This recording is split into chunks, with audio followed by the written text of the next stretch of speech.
Hi, welcome back to Tarot Tuesday. This week we're diving into the energy of the new moon in Cancer. Now, Cancer new moons bring us home, not just to our physical home, but to our deeper emotional home inside us. It's heart centered, nurturing, protective energy. Think of the crab shell. It's about emotional safety, belonging, and reconnecting to what makes us feel secure, loved, and whole.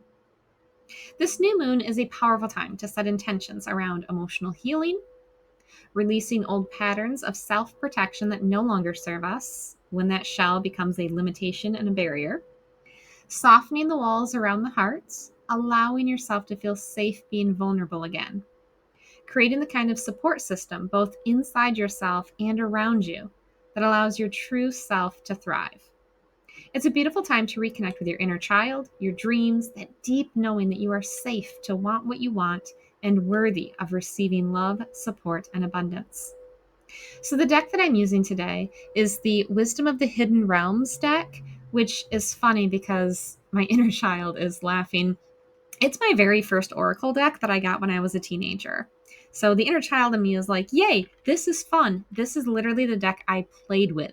It wasn't about getting the right readings or reading for other people, memorizing definitions of the cards. I played.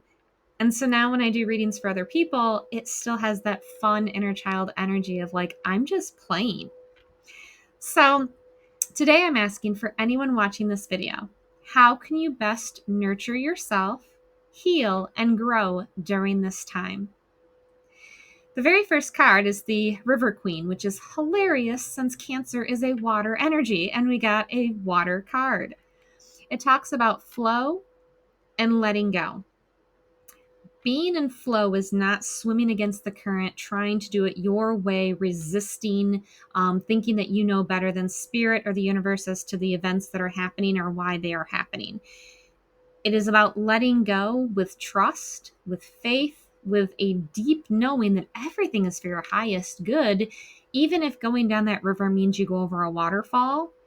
It is the stories you tell about that waterfall being bad, negative, wrong, resisting, I don't want it, that makes it a challenging experience, more so than just being present with the experience itself to see what it is there to teach you, what you can learn from it. I mean, that's life. It'd be pretty boring if we were just in stagnant water, not moving, not being in flow. If you were just in a pond that gets all kinds of yucky algae and crap on top because there's no movement. We need movement, even if that includes rapids and waterfalls, adventures, challenges, things that truly help us grow. The next card we got was the Word Lord, communication and praise. This goes back to the communication you use about the situation you are in, the wounds that you've had, the challenges, the experiences, the disappointments, the rejections. It's the words you use around them to describe them, explain them, that create the emotional experience of it. How are you communicating about that challenge? Oh, I'm so grateful that I learned from it. That praise. Thank you for teaching me. Thank you for getting me out of that bad relationship. Now, oh, I wasted, 2 years of my life on a crap relationship. No, what did you learn? Did you learn, to pick up on red flags sooner? Did you learn, your independence? Did you learn what you want and what you don't want in a relationship? There was something that you learned from it.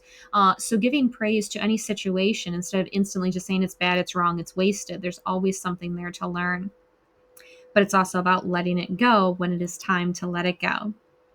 So I know it's not always easy to go with the flow, to let go when we want certainty, we want guarantees because we think that's what makes us feel safe.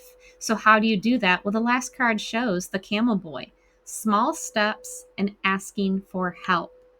You do not have to do any of this alone. However, the divine assistance that's provided to you, it respects free will. They will not intervene unless there's some soul level life or death situation and that's charted, unless you ask for help. You have to ask. You have to ask your spirit team, your guides, your ancestors, your angels. You have to ask for help. You also have to ask living, breathing people. But that means you have to risk being told no or facing rejection, which a lot of people don't want to do, right? You heal those wounds of thinking and assuming that everyone's just going to say no, everyone's just going to reject you. And it's about taking small steps. These are not big, huge things. This could be something as simple as asking your partner to help you with the laundry. You might assume that they should know. They should see that it needs to be done. They should take the initiative. You shouldn't have to ask for those things. But most people are not cruel and mean. They're just oblivious. Well, I just thought you liked doing laundry. I just thought that was kind of your thing. I thought you liked doing it your way. I didn't want to interfere with your system, so I'm just letting you do it. I didn't mean to, cause disrespect or anything. Most people don't mean harm. They just don't know unless you ask, instead of making these assumptions. So again, about communication and asking and those small steps. That's how you can best nurture yourself, heal, and grow during this time.